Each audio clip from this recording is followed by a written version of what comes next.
Yes, guys, how you doing? Welcome back to Football Inc. Hope you're all happy and healthy doing the things you love. It's Monday. Happy Monday to you. We've broken the back again. More backs have been broken as we get our way through the last of the international doldrums and into more football that we care about. Club football. And that's what we're going to be talking about right now. We've got some transfer news, views, and clues. I'm here with my man, Jonny, as always. I hope Johnny's okay too, but we're going to be speaking to him in just a second. Before I get to him, let me get to you lot. Please do us some favors. Smash the like button, please. If you enjoy the content, hit the subscribe. If you haven't already, hit the notification bell and drop a comment. Let me know your thoughts on everything as we go through it. Jonny, how are you, my man? I'm great. Coming to the end of the trip. But hey ho, the international break's almost over. To be at home, counting the days till the international break is over is painful. So when you're away, it's not so painful and it's quite enjoyable. I'm looking forward to the big games coming this weekend. If you're from the Faroe Islands, you will be celebrating the greatest victory ever. Although we're not great fans of the international friendlies, sometimes a result gets thrown up that shocks everybody, and that was one last night. We'll come on to that in a minute. But if we ever get someone in the chat saying, hi, wishing you happiness from the Faroe Islands, considering there's only about 40,000 of them, I think we've made it. You know, I think we made the day. It's their greatest victory in their history, beating the Czech Republic away from home. Not at home, away from home. Incredible result. They'll probably build statues to that. Just shows you, in football, the levels of, what's lauded. But good luck to them. Fantastic to them. Congratulations.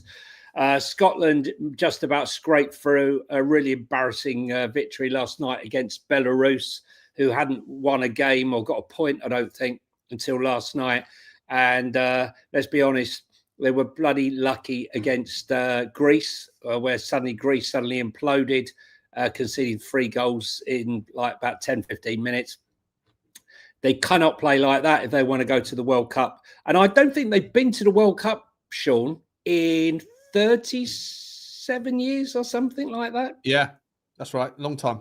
A long time. So I always got memories. I don't know about you, but do you not have memories of the Scots turning up and taking over whichever country they happen to turn up at? No, you know what always annoys me a little bit, right? Is that the Irish are always well received for their ability to travel, right? Everyone loves the Irish, drinking, getting drunk. The Welsh, always well received, drinking, getting drunk. The Scottish, always well received, drinking and getting drunk. When the English come and do it, Brits abroad. It's just these guys are. I feel like we're given a bit of the long stick by the world when there's not a lot of difference between how we behave and the other countries yet, because they're minnows. Like we seem to get the long end of a short brush. I think the Scots sort of like embrace it with a bit of banter and lots of singing, songs in better voice. We throw chairs and things, yeah. We throw chairs and run down the high street in Benidorm, throwing glasses at the locals, That's got something to do with it, to be fair. It tends to descend into... we're normally in some campsite. They try and dump us in some campsite miles away, where they've been on the piss for the last 4 days before the tournament even starts. So, yeah, it normally ends in tears. But, love the actual World Cup. Love the major finals, but the qualifiers are nah. They're mainly boring. The playoffs, yes, the last final playoffs to get there. But these early stages, boring. I'm afraid. Boring as hell. Right, where should we start today? We've done the international break. For anyone interested, England are playing tomorrow, but I don't think there's a lot of interest. No interest from this guy anyway. Let's start, mate, with do you want to do this Man United story, right? So obviously you had the Turkey thing the other day, Turkey L-Shape saying something. Then you had that story we spoke about yesterday, the Finnish guy who sounded like he was from Greece. he's saying he'd buy. He already had a bid rejected of 20 that was valued at 20 billion or whatever to the fans or something, and then obviously there was rumours around last night. There was some big news coming in that regard, and then this morning, what's happened now? You're saying? Well, not just this morning. I literally arrived in a message to me, like literally 4 minutes ago. 4 minutes ago. Manchester United takeover bombshell. UAE consortium to meet Glazer officials today. Something big could be brewing behind the scenes at Manchester United. Sources say senior Manchester United figures are preparing for a decisive meeting today with the UAE-based consortium, a development that could finally bring the takeover saga to a final head. According to transfer insider Indy Kalia sources, a high-stakes meeting between UAE Emirates-based consortium and senior Manchester United officials is scheduled for 1 p.m. today in London.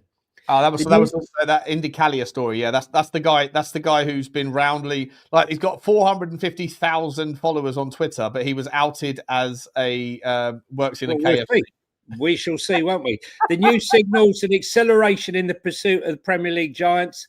As per the insider, who has built a strong reputation for reliable information over the summer transfer window, claims that the UAE delegation is very serious about purchasing the club, suggesting a full Manchester United sale is firmly on the table.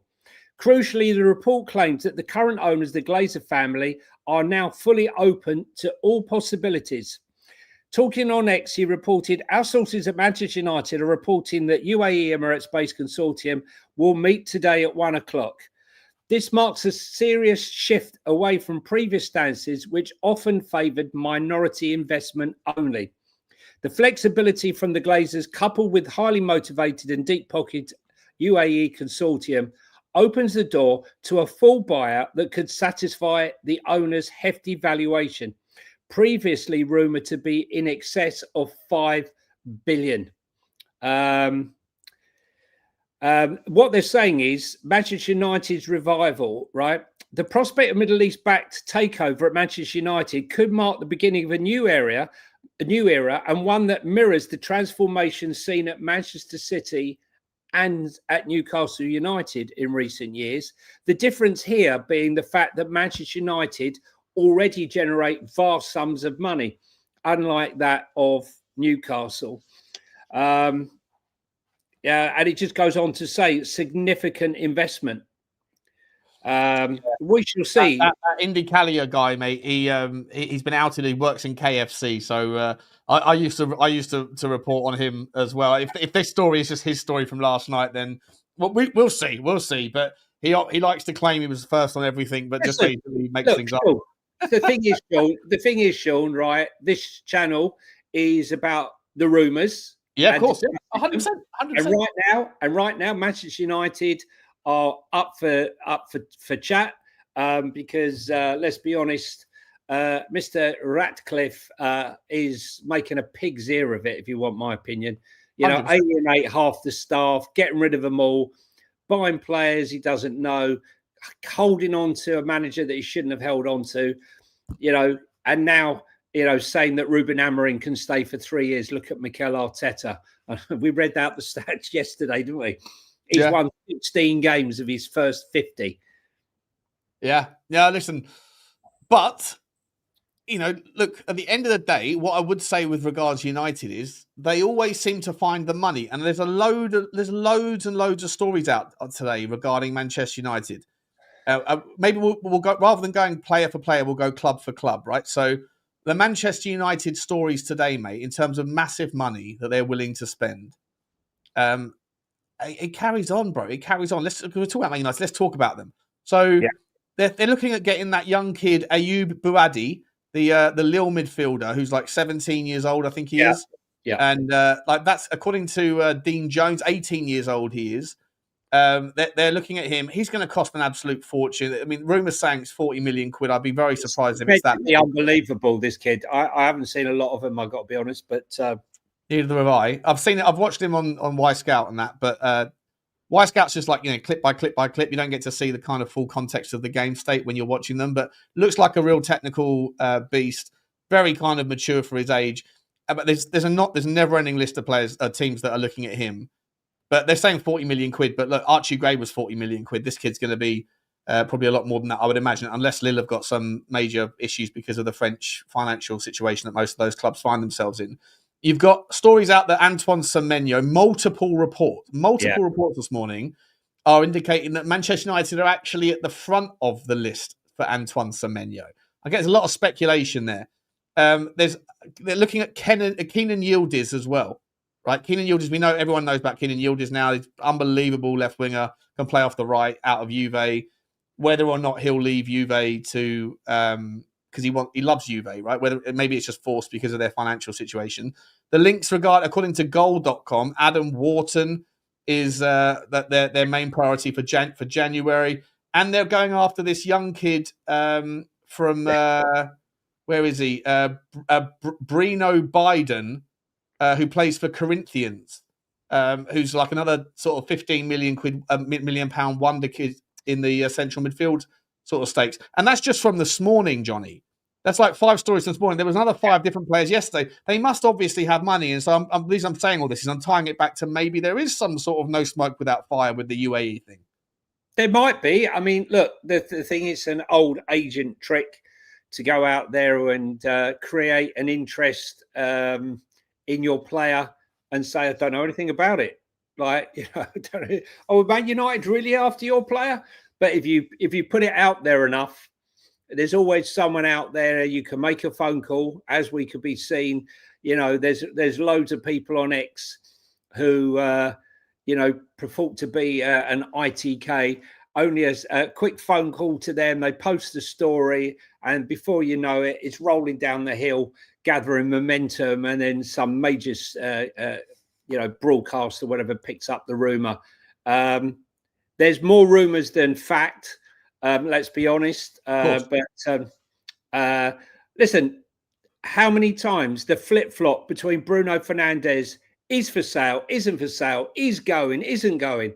Yep. And again today, I don't think we spoke about that yesterday. That was another one. Is he? Isn't he? Does he want to go? Every Saudi Arabian team has been linked with him galore in the last couple of weeks, haven't they? So, well, I suppose he's going to leave. He's going to leave United eventually, though, isn't he? Well, you would think so. But I mean, if there's a massive Arab takeover, he'll probably think, well, why go to Saudi Arabia when I can get the same money and stay here?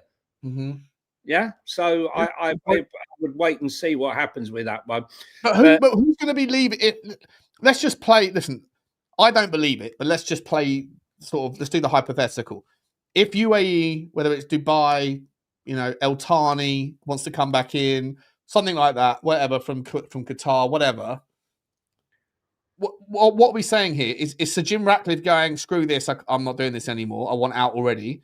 Or is it he would stay and utilise the debt factoring from UAE money to be able to buy out the last 75% of the Glacier stake?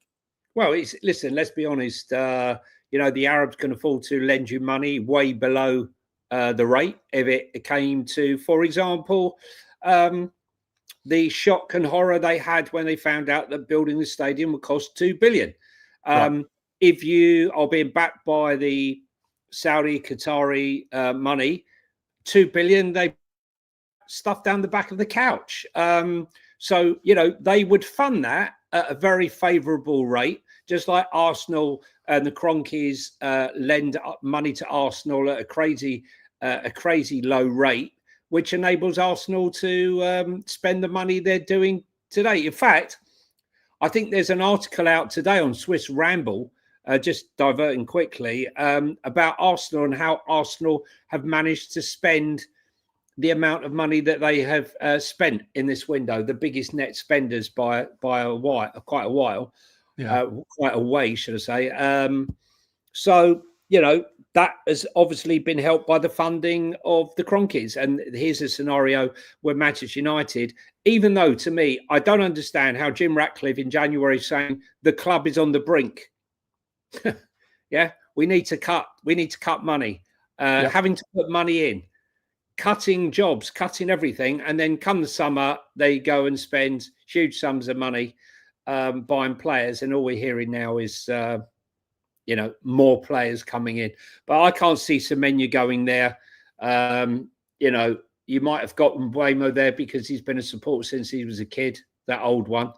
Mm-hmm. It seems that every player, when he's friends, he's never coming to X club because as a kid he supported this other club. And as we said before, there's a whole host of them. I think I said Jamie Carragher yesterday was but I think every player supports a team, right? Correct. And how many of them are playing for the team that they support? Exactly. You get over it. Jamie Carragher was a huge Everton fan and became a Liverpool legend. There's loads of examples of this in football. So Would you play for Arsenal? I don't think you would. If you had the if you didn't have the option of playing for Tottenham, if you were 20 years old, if you didn't have the option for playing for Tottenham, and you had the option, and Arsenal wanted you, and it was Arsenal or Everton or Sunderland or whatever, you'd choose Arsenal, wouldn't you? I mean, yeah, but I mean, I think, you know, if you've got the ability, so like Mikey Moore has grown up as a Spurs fan, you know, the family of Spurs fans, you know, so if he was offered to go to Arsenal, he wouldn't be going because he's trying to make it as Spurs. But the point is, yes, there are, if you want to be a professional footballer, and you're at one club and a club comes in that used to be your enemy, you'd still go, of course, 100%. I think so. But I guess from the perspective of certain teams, certain clubs, it's more around just like, I don't know, the salt in the wounds. Like what happened with Eze, you know, what might happen with Semenyo. It's not such a big deal. I wouldn't care if there was a player that was at Tottenham. If Tottenham were interested in, and it was only between Tottenham and United to get Semenyo, then I'd be like, yeah, go for it. Like go full beans into that particular transfer. But when it comes to Semenyo's hot property, everybody wants him, and Arsenal will also be a part of that conversation. The worst possible outcome would be that Tottenham spend all January trying to do it, and then all of a sudden Arteta picks up the phone and says, don't worry, to Semenyo. I think you sound them out. I think you sound them out. I mean, mind you, we did that with Morgan Gibbs-White. But right now, if you're going to Manchester United, everyone that's going to Manchester United is flopping. Look at Cunha, look at Mbeumo, look at Højlund, and then look at what's happened when they left. Xerxes, then look what happens when they've left. Højlund is turned into prime Haaland. Anthony's having great, you know, playing fantastic. They're building a statue for Onana in Trabzonspor. Yeah. You know, unbelievable stuff. Let's move away from Man United, mate. Let's sort of shake this, as I said, shake this. Liverpool. Sorry, should we go to Liverpool? Yeah, let's go to Liverpool. Let's have a little talk about Liverpool. Obviously, same names with regards Semenyo, very much on it, but more centre back stuff today. Yeah. Mate. It's the big thing. Look, Sean and I have been banging on about the centre-back debacle. I call it a debacle because the amount of money that Liverpool spent on forwards and midfielders to have completely neglected the centre-back position and let Quansah go and just have like this sort of arrogance that they were always going to get Mark Gahey, and it fell flat, and they're paying the price for it right now. They really are. Kanate limped off in the week. Leone is out for the season with an ACL. That leaves Gomez and Virgil van Dijk. And if you really want to push it, Endo, who's not a centre-back, and Robinson. It ain't going to work. So the players that have been linked that they are looking at, I'll give you these ones. That is Castella Lukeba, the RB Leipzig club, who they keep nicking, who is likely to cost around 60 million, which is lower than the 90 million, apparently 90 million euros that RB Leipzig are claiming. But he's also wanted by Chelsea and Real Madrid. You're a fan of Lukeba, aren't you? Yeah, very much so. He's a quality player. Quality player. He's the left. The market for left-sided defenders, mate, is relatively dry. It's like the lesser spotted centre back. There's a lot of teams that have a right-footed player playing, or a right-footed preferring the right foot playing off the left. And if you're a team that wants to play possession-based football, and then you have natural balance on your left and your right-hand side, and you have natural balance on your inverted wing forwards, I think it's not that it's not as essential, but it's so much better for the balance of the team if you have a left-footed centre back, especially in today's game, where, as we've seen, I think we spoke about this last week. Over the last 10 years, the trend towards the top 10 players every season in the Premier League that have the most passes completed. Yeah. More and more of them are centre backs. Like last year, it was 8. In 2021, it was like 5. In 2015, it was like 3. And in 2008, it was none. They're all midfielders, right? So the shift towards possession-based teams working from the centre back spot as their catalyst to engineer moves is huge. So for me, on that basis, you need a left-footed, left-sided player, especially. And Luke Haber is someone who's brilliant with the ball at his feet. So yeah, the other thing is quite interesting that a lot of teams now seem to be going long, but that's another story. Well, here's one that challenges the question that we just asked just now about players who support one club going to another, and that would be Gareth Braithwaite. Maybe an unlikely one, but Liverpool got strong interest in him. You know, he's a Merseyside boy. Would he go? Would he go? Would he leave Everton to go to Liverpool? It wouldn't be the first time, but I don't think so. You just never know. He's a top player. I'd be surprised. He's a brilliant player, Johnny, but I'd be surprised. I know he came through. He's Scottish, isn't he, Braithwaite? Jared Braithwaite. I'm not actually sure, to be truthful. I think he's English. Sorry, he's English. He's for England. But there's one that opens up. You know, a player like that. He sounds Scottish with a name like Jared Braithwaite. The other player is a player that I really like, Uruguayan centre back Ronald Araujo, Barcelona's Uruguayan centre back, whose future is in doubt, as he's had a slightly reduced role under Herr Flick or Hansi to his mates. This Araujo story is a weird one though, mate, because he was a few years ago, he was one of the best centre-backs in the game. I think he still is, right? And I genuinely think he's awesome. Plays off the right side, centre-back, right back as well. He can play over there. But he seemingly was deemed surplus to requirements. And in the summer, he was linked with leaving. Yeah. But he was part of the leadership group. And then all of a sudden, he's back in favour. And everyone's like, no, we don't want to sell him. He's one of our key players again. However, Barcelona's finances are pretty stretched, aren't they? So if they want to kind of free up some space to do whatever they want to do, bring in a Rashford or whatever. They are pretty stacked at the back with that Kobayashi fella. But one thing we know, one thing we do know is come the summer in that World Cup, Araujo will be in the shop window and his price will probably shoot right through the roof. Another player that we mentioned here that they're looking at is Upamecano. He's told Bayern Munich what he wants in a wage, and we've had this before where they don't pay the wage and the player leaves. This could be another example of that. One which doesn't surprise me, I'm just not sure if he's tall enough, is a player that was unbelievable for Forest last year, and that is Murillo. He's also well liked at Liverpool. He's someone Forest are probably going to have to sell soon. Because there's so much interest in him. I mean, Chelsea, Liverpool, or as rumours, Man United were after him as well. I don't know how old he is now, 23, maybe he's just 23. He's just come straight in and smashed out the park. And the last one on my list, I know you got another one to go on your list. The one I struggle to see him going to Liverpool, and that's Sven Botman.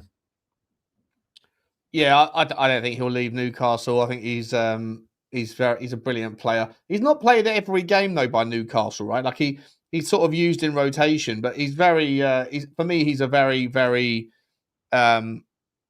He's an impressive unit. He's tall, he's strong, and he's good in the air and stuff. I can see why Liverpool would want him to mix him up, but I think Newcastle are trying to build something. I think and they need a centre back themselves. So why would they let go? Well, I listen, the thing for me is Liverpool, I don't believe need one.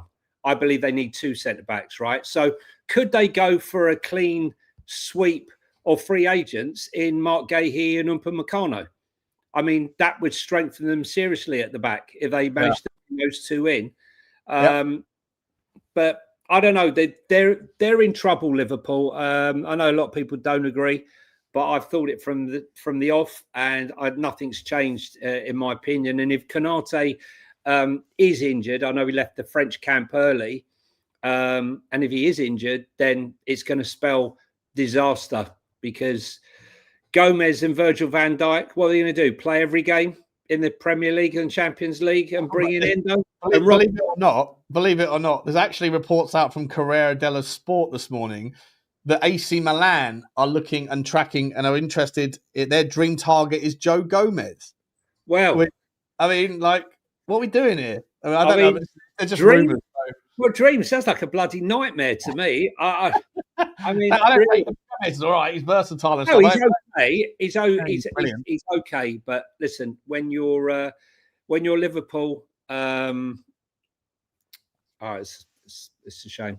It's a shame. Anyway, is what it is. Yeah, the other player that Liverpool are looking at. This is a player that I absolutely fell in love with about 2 or 3 years ago, maybe 3 years ago. It must have been a long time ago. Nico Schlotterbeck from Dortmund, 25 years old. What a player! And he was linked as being like the next big thing.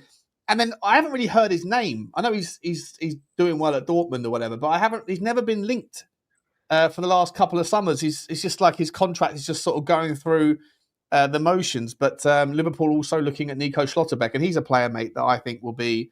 He's only 25 now, not a youngster anymore, but he's for sure a super talent. Very, very organised, very, very positionally astute. His ability to read the game, his passing's no problem. He's good in the air.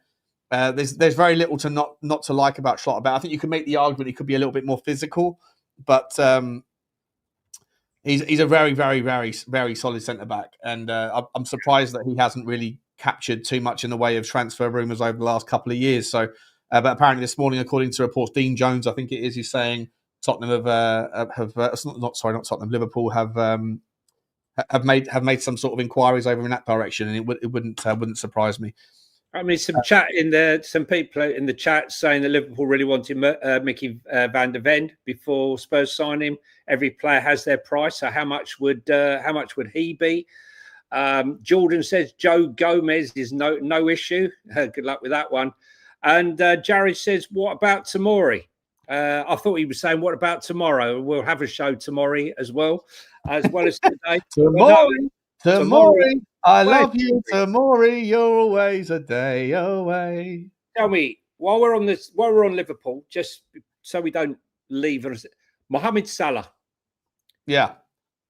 has the win in the winning the league and signing that new contract dampened him this season? And could we have seen the best of Mohamed Salah last season? And he doesn't He's been in my bloody fantasy team from the get-go, and he's delivered absolutely nothing, and he's sucking up my funds. So because people are saying, should we get rid? But the fear is, as soon as you get rid, you suddenly get a hat-trick. But there's rumours out in Turkey that Galatasaray are plotting to move for the player. I can't. How does Galatasaray afford that? What are we doing here? I'm not sure, but we have seen, Sean, there's a lot of money been going into Turkey all through the summer. So, we never got around to doing that giant, the giant. Well, we can have a look. We can have a look. Liverpool are also plotting a long-term bid to strengthen the midfield by targeting Eduardo Camavinga at Real Madrid. Another one. I mean, look, they're the two big clubs really going after a lot of players at the moment. Have been linked with a lot. Do you want to do the super chat? I think it's Dino, Super Dini, Houdini. Where is he? There he is. Big up to you, my man. Always here, always supporting. Chew to you, my man. Thank you very much. The super sticker train has commenced. If you'd like to get picked up on the way to Transfer Junction, then let us know where we're picking you up from. Appreciate you very much, Dino. Always here, man. You're a legend. Thank you so much, buddy. Thank you very much indeed. I was just going to say, Little White says, we Korean fans are sad about the current Tottenham. Little White, give us a little bit more background on that one. We've got a Korean that's doing very well on loan at the moment. Yang is doing very well. But if you're a supporter of Spurs, my son was actually in Korea, went to the Korea Brazil game just the other day, and he said to me, he was in the Brazil end, and he said that the Koreans were unbelievable fans, thousands in Spurs shirts, not Korean shirts, and they were cheering every Brazilian move that was good. So obviously football fans, but I'd like to know why fans are sad. I mean, is it just about Sonny leaving? Because a true fan would be a fan all the time. I'm actually out in Korea and Japan in March and April, so hopefully another holiday. I'm off to Japan, mate. I'm off to Japan. You don't mind, do you? You don't mind. You don't mind. Big up to you, Little White. Appreciate your stopping by, my man. Appreciate you, or my lady. I'm not sure. And everyone from Korea. And everyone from Korea, indeed. Let's talk a little bit about Tottenham, shall we, buddy? Let's talk a little bit about a couple of transfer news, views, and clues. Kobbie Mainoo. Apparently, this is a transfer rumour that kind of keeps popping up, keeps disappearing. The narrative has been that Man United wanted rid, basically, that Amorim hasn't used him enough or whatever, and United fans getting upset about that he's a horses for courses guy or just been shoehorned out. Today, it looks like the story is that Tottenham are very much interested in signing Kobbie Mainoo, the 20-year-old, to be in the midfield to give us a little bit more creativity in that 8 role.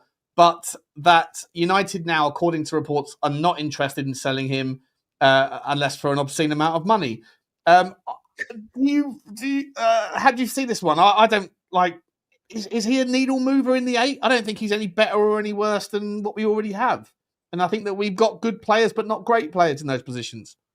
I mean, it's a horrible situation, because here's a guy that was lauded by the press, the Man United fans. He was playing every minute. He was playing fantastic. He got into the England setup. Are we really to believe that suddenly he's no good anymore? I'm not a believer of that. I think he's a very good player. But at the same time, Manchester United want their cake and eat it. They don't want to play him. They don't want to use him. They don't want to sell him. But if we were to sell him, we want an exorbitant amount of money that no one's going to pay. So where does that leave? It sounds, it sounds a bit of a tough one there for Kobbie Mainoo. If I'm brutally honest, I think what will end up happening is he will go out. Listen, he would have wanted to be part of Tommy Tuchel's World Cup squad. That ship has probably sailed now. But I think if it remains as it is, he will demand a loan move in the summer. In January. Mm-hmm. So we shall see on that one. But only other story really to talk about. We talked about Sanu Suleiman yesterday, the guy, the Nigerian kid. I've got another one. We've got Morton Hulman as well. Yeah, so the other one I've got is Tottenham are very interested in signing FC Nantes defender Tali Tati.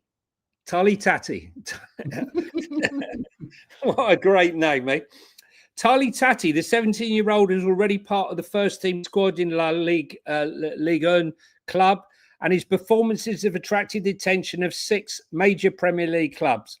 It will be interesting to see if Tottenham decide to finally make a move for him in the coming months. They have already sent scouts numerous times to watch the player in action. Arsenal, Liverpool, Manchester United, Brighton and Aston Villa are also keen on him. The defender is capable of operating in multiple roles, and his versatility will be a huge bonus. He could be a long-term asset for Tottenham if they can secure the deal. The French outfit will not want to lose a player of his potential anytime soon. The increased interest in him could also lead to a bidding war. It will be interesting to see if Tottenham are prepared to pay over the odds to secure his signature early.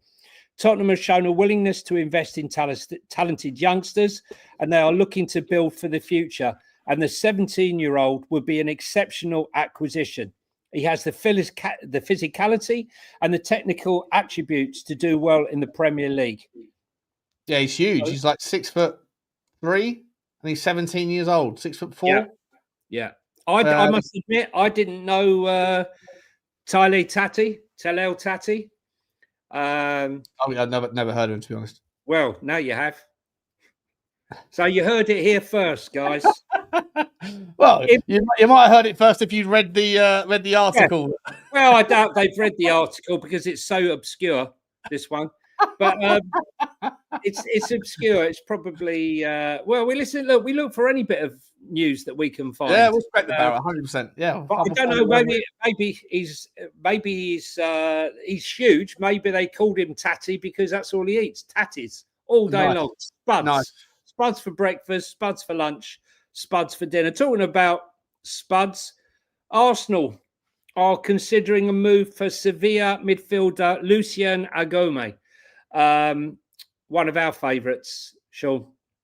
Yeah, we did Lucien Agome. We've not done Arsenal yet. Did we start Arsenal?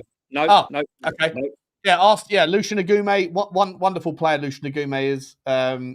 He is DM for DM over in Spain at Seville. Listen, to be entirely honest, mate, I'll be honest, I'll be consistent. I did a massive Y Scout review on him in the summer because Tottenham were linked with him for 5 minutes, and everyone was telling me this guy was incredible. And when I ran him for the Y Scout, I wasn't that impressed. I really wasn't. But I don't know that much about football, and a lot of people out there that know a lot more about football than I do. People saying that this guy is the next big thing, but I wasn't that impressed when I saw him. I thought he looked like a bit clumsy. I thought he looked physical. I just think he'll be rushed in the Premier League. Even in the 6, you get half a second less to think about it.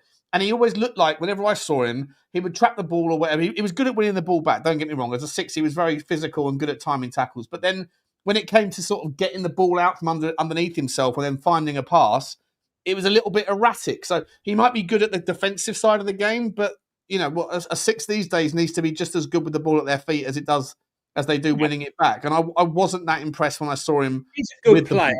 Yeah, listen, he's a good player. Don't forget he's only 23 years of age. So we shall see what happens. But, he's doing well for Sevilla, and I'm sure there'll be plenty of interest in him. Another player who Arsenal will be very happy to get rid of is Palmeiras board of directors have now approved the signing of Gabriel Jesus for the 2026 season.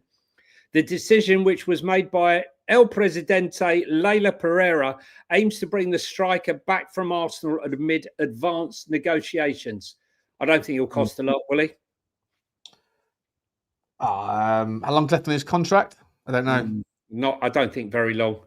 He's also apparently he's also taking interest from Flamengo as well. So be interesting. It looks like if he's going to leave, he'll head back to Brazil. Can I just correct Sean? There? Sean, I'll just rewind. If you just heard just a little while back, Sean said he doesn't know much about football. He's talking rubbish. He knows plenty about football. I appreciate that. I'm just saying. You said. I mean, like I'm not going to sit there and. We're a football channel, Sean. I'm happy. Listen, I'm happy to if Lucien Agome comes to the Premier League and smashes it out of the park. I'm not going to sit there and feel like I'm muddy. From what I've seen of him, I didn't think he was all that. But a lot of people tell me he's the next big thing. So that's all I was saying. Let me talk about a player that you often talk about, right? You often talk about, and that's Borussia Dortmund's Sergio Guirassy. He will. He's another one I got wrong. It's the perfect example. Oh yeah, but you can't get them all right.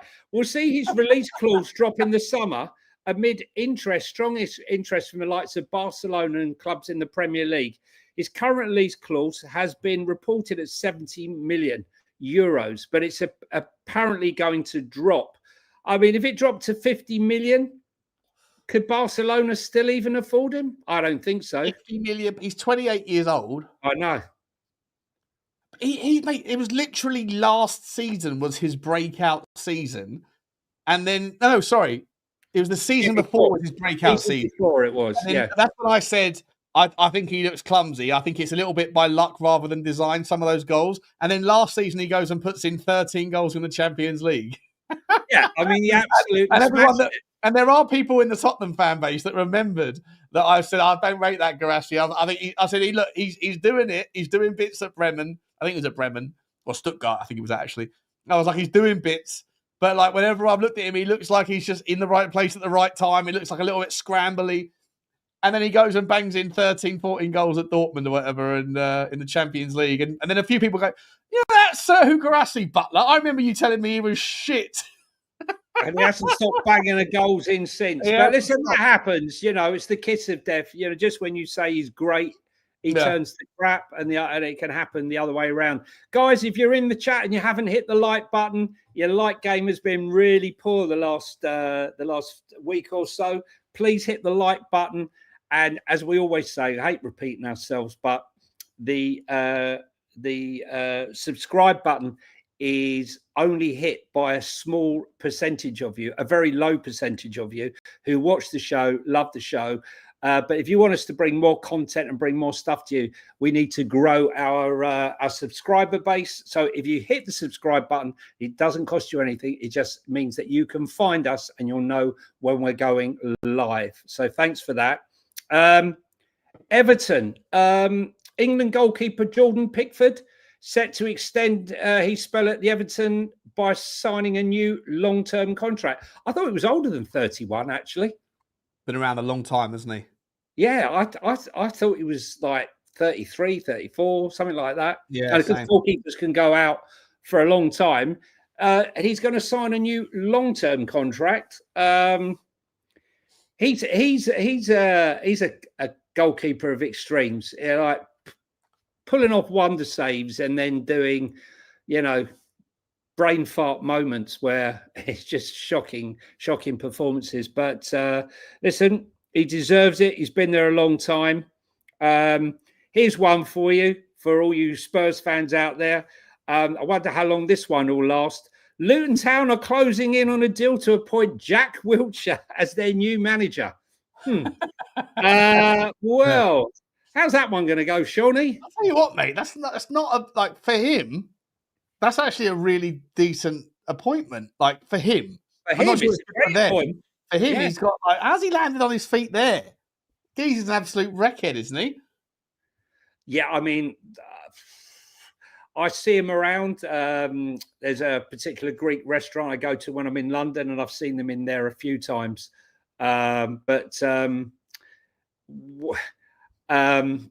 It's quite interesting. Jack Wilshere will get injured without playing. He's going there as the manager. He's not going there. Mind you, I don't think he could play. I don't think he could play now. His legs, they're quite short legs as it is, but I don't think he'll be playing. So yes, he might get injured on his way to the bench and training. But that one, keep your eye on that one. That one could be an interesting appointment. And let's be honest, he's the ex-Luton Town manager, is doing an absolute fantastic job out at Middlesbrough. But the one manager who's really, silencing a few critics at the moment, and that is Frank Lampard at Coventry. Sure. Yeah, he started well.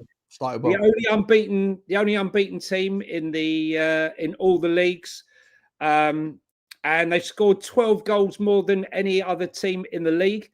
And they're not just scoring crappy goals or lucky goals. He's really got them playing well. Do you think someone like Frank Lampard, through all of the faults and all of the, the hardships he's had to come, like managing Chelsea and being in such a spotlight, that's really helped him now to come back down and, reform? And then I think that, look, I mean, your first managerial gig was Chelsea, wasn't it? Yeah, it's just too much of a fishbowl to go in there without any.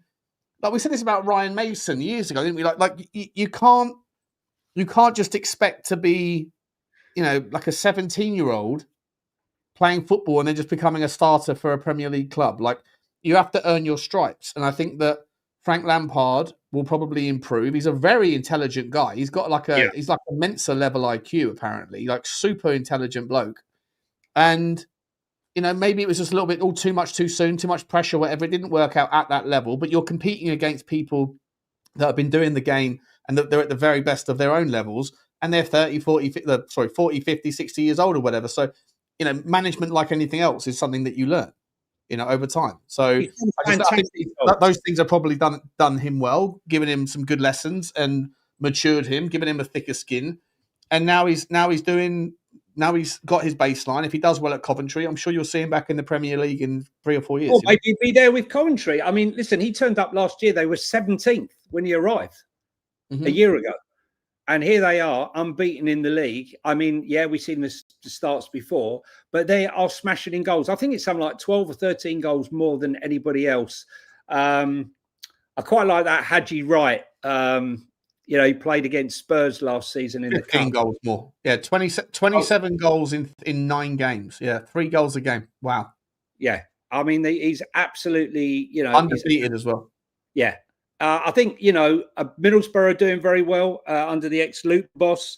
But, I think Lampard, what he's done at Coventry. And, Coventry, when I was a kid, Coventry were up in the not the Premier League, but they were in the first division. So, he could easily get them up. It's a long season. Only 3 points separates 3rd from 10th. Yeah, I think Leicester, they drew. Preston, Stoke, QPR, West Brom, Millwall, Ipswich, and Bristol. There's 3 points between them.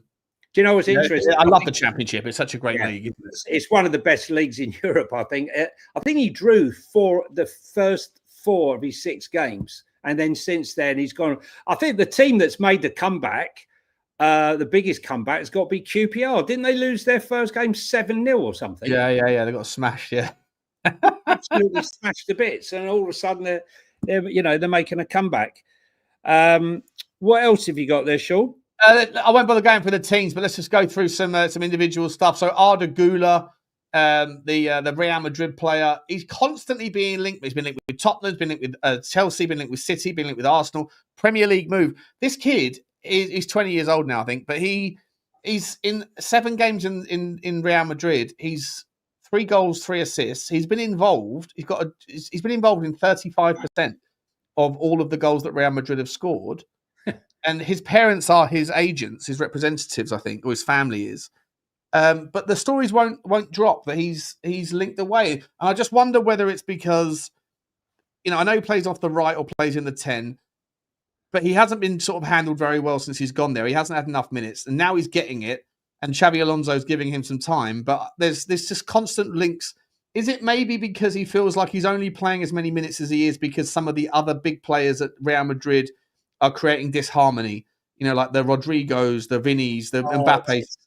And then on top of that, you've got Nico Paz, who's doing bits in Como, who was asked by Real Madrid, don't go, we'll bring you back next year, who plays in his direct position. So is he just looking at that thinking, I'm being used here, I'm doing well, but yet there's constantly sort of pressure on my position, constantly doubts about my minutes. Is that what the story is here? I can't understand why Real Madrid would want to let Arda Güler go. The noise that surrounds him, Mbappe, Rodrigo, Vinicius Jr., Bellingham, right? Bellingham, all massive egos fighting each other, and he's there trying to be heard, trying to be seen. So maybe his parents feel, he could go on, it might not be Real Madrid, but he could go to a club and be the man. Yeah. As you said, Nico Paz playing at Como at the moment. They've said they want him back. Listen, there's 2, Yildiz and him are fantastic players. And any club would be a huge boost. Apparently, Real Madrid though are also looking at that Can Uzun from Frankfurt, who's another 10, another kid who's another 10. So I don't know the story there. I'd be very surprised if Real Madrid were going to let go of a guy. He's 20 years old. He's just broken into the team primarily this season, and he's got 6 GA in 7 games.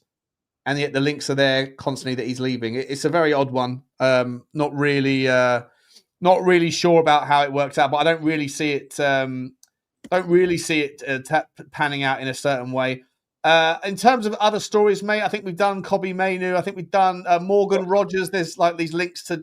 I mean, the only inbound link for Chelsea right now is Morgan Rogers. That won't go away. But if you actually go and look at Chelsea's rumor mill, basically they're all outgoing links. Caicedo is linked to Paris, to PSG. He's linked to Real Madrid this morning. He's linked to Barcelona. No chance. He's linked to Manchester United. Like the Caicedo links. There's Enzo Fernandez links to Real Madrid. There's Mike Pender's links, him outgoing. Levi Colwill, even though I think he's injured, is linked away. So all of the Chelsea links right now, if you're a Chelsea fan, then basically all of the stories involving Chelsea are... Well, they're all going or coming, as I call them, eBay FC. Endrick's not happy as well. He was meant to be ahead of Estavo, who's at Chelsea. And as I made the bold claim, I think he'll go on to be the best Brazilian that's played there. But, Endrick could find his way. One player who I really like, who's at Newcastle, they're talking now that Danish forward William Masula could go out on loan if Visser and Walter Marde both remain fit. It's quite interesting. He's linked to Frankfurt, right? The links I saw isn't for a loan; it's for a permanent sale. He's an Ekitike replacement, mate. Look at all of the how many players have Frankfurt brought through in the last few years, mate? That are like, no one gives Frankfurt the same credit as they give the Brightons or the whoever else is of the world, like the Leipzigs, right? No one gives that same credit to Frankfurt, and yet Frankfurt have delivered 3 or 4 absolute top draw players, and they sell them for top money. If you're a Newcastle United fan and you know that Frankfurt are interested in one of your kids that's broken through already, you don't sell him. Because you know what will happen in 3 years' time or 2 years' time, Frankfurt will get twice the money on him, right? Exactly. Sean and Johnny, what are you guys' agenda towards United? You didn't say which United. Are you talking about Newcastle United or Manchester United? Please tell us. We don't have an agenda towards either of them. We're talking about Man United potential takeover.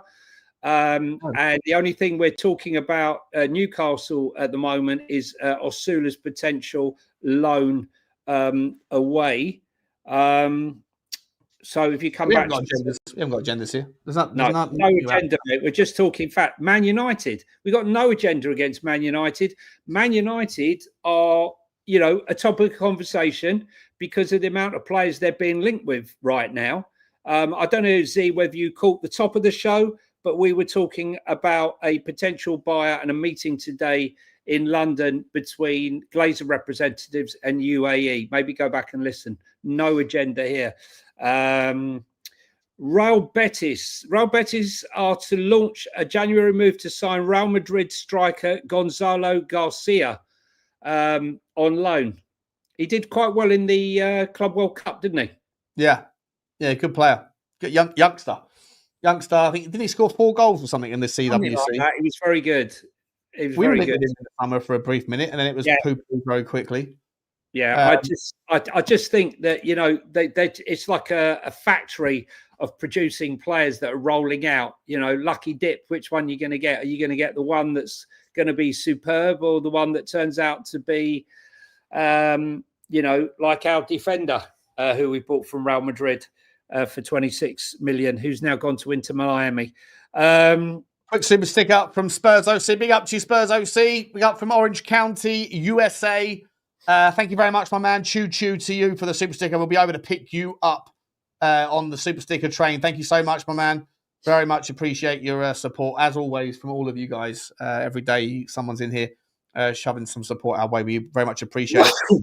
Johnny, I've only got a couple more minutes, mate. I'm sorry, I know we're starting a bit late. I've got to be out of here at like 2 minutes. No worries. Just very quickly, Barcelona said they won't renew the contract of Polish striker Robert Lewandowski, who's going to be 37.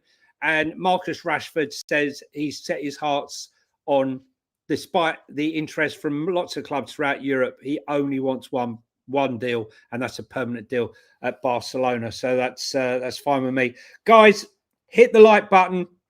Please hit the subscribe button. And if you're listening in audio, Please hit the follow button and leave us a review if you could. That would be great, as we're trying to grow that there. And I think that's it. We'll be back tomorrow. Goodbye from me. It's goodbye from him. Cheers, guys. Bye. Bye.